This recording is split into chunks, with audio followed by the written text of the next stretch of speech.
to get it into England for the editing. John, did that not happen? Yeah, that's true, and that is one of the great enduring mysteries of my life. I've got to say, we watched the tape get transferred, Alex's tape get transferred into our camera.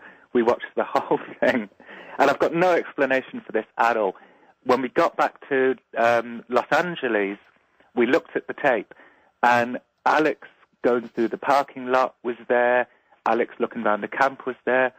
Just before the ritual starts, the tape is erased.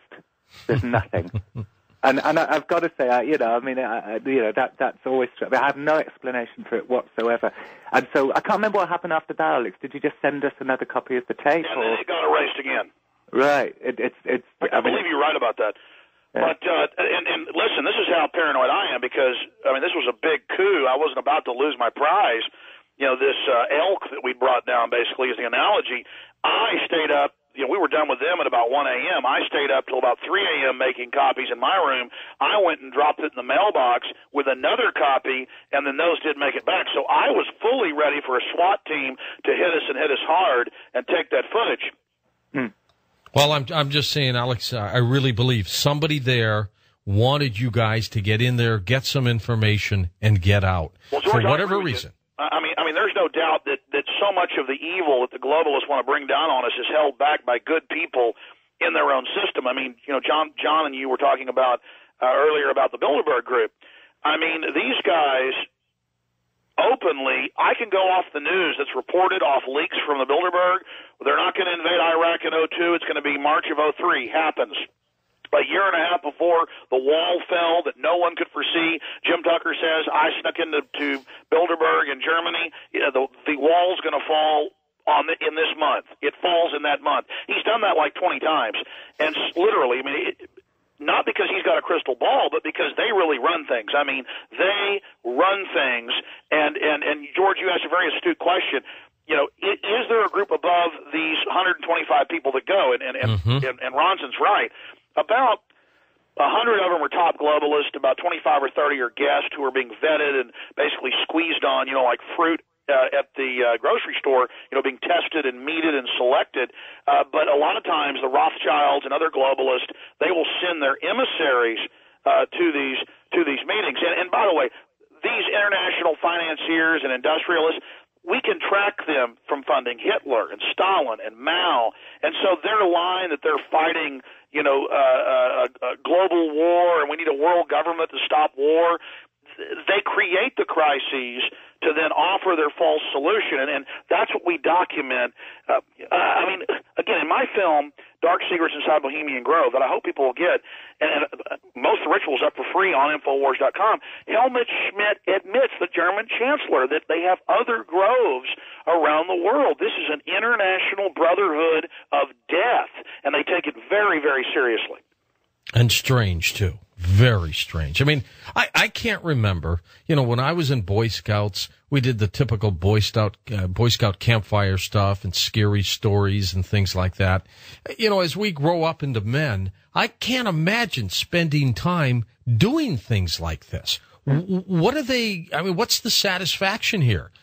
Well, it's actually the highest form of black magic. I've actually read, before I snuck into the Grove, I read several books. Since then, I've read. So it's not entertainment value here.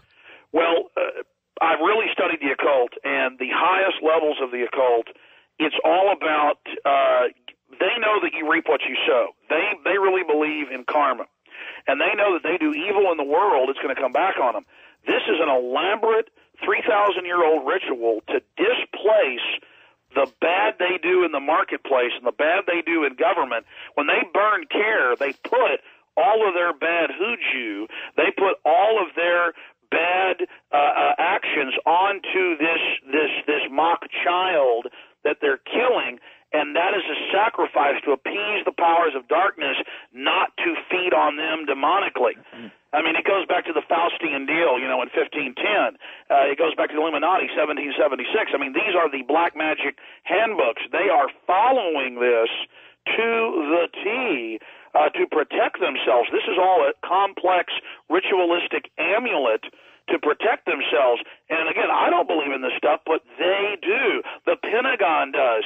It's the same thing over and over again. If you want to understand the geopolitical system, folks, and really know the truth, you've got to realize that world leaders aren't German, they're not Jewish, they're not Chinese, they're not guided by those things. They're guided by Luciferian religion of do as thou wilt and absolute power. And that's what we're facing, and that's what we expose in the film Dark Secrets inside Bohemian Grove. I've got a slightly different interpretation. Go ahead, John. Okay.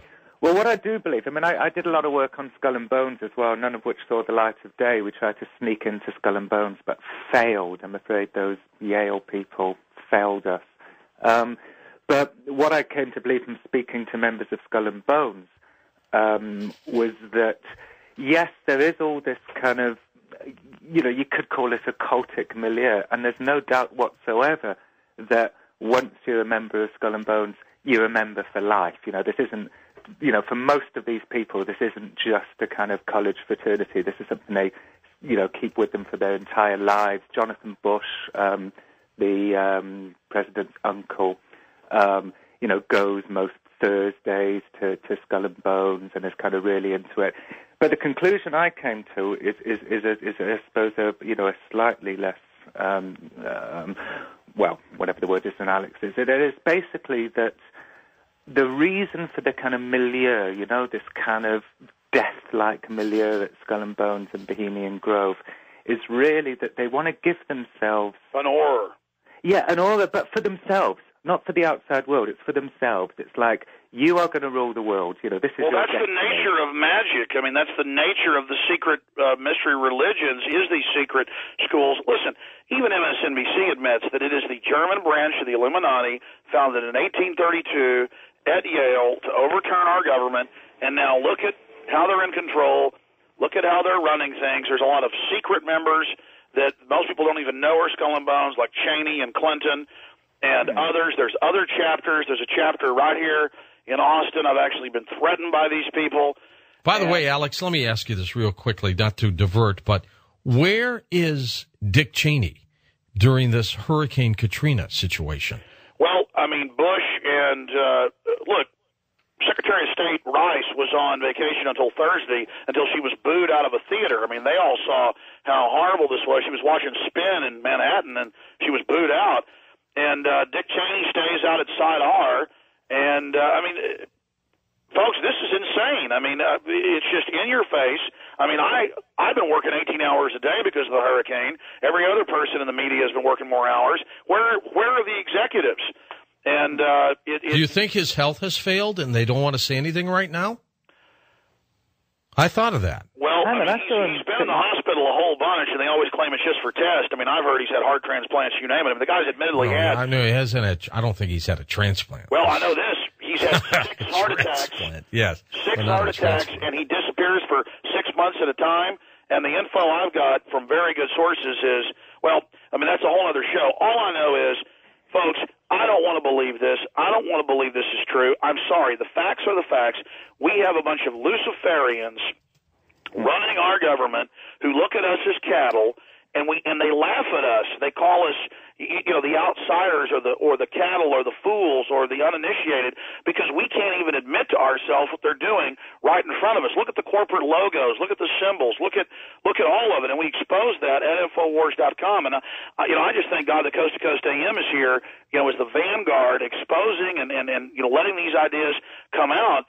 And look at John's book. It's just right there that the Pentagon gave entree and is still giving entree to this, and look what it bears fruit for. It's involved in Gitmo. It's involved in Camp X-Ray at Waco. Shoemaker, who's now our head military general, he ran Waco playing the white noise and the chants and the dying rabbits.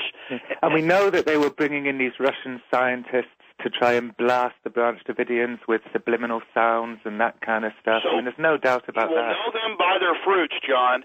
You will know them by their fruits. You look at their fruits. It's all death. It's all evil. It's all pure wickedness, and we must have an awakening to this. The fruits of all of this, they all tell you, we're New Age, we're friendly, we're nice, we're Christian conservatives. No, they're not. They can dress this up however they want, but under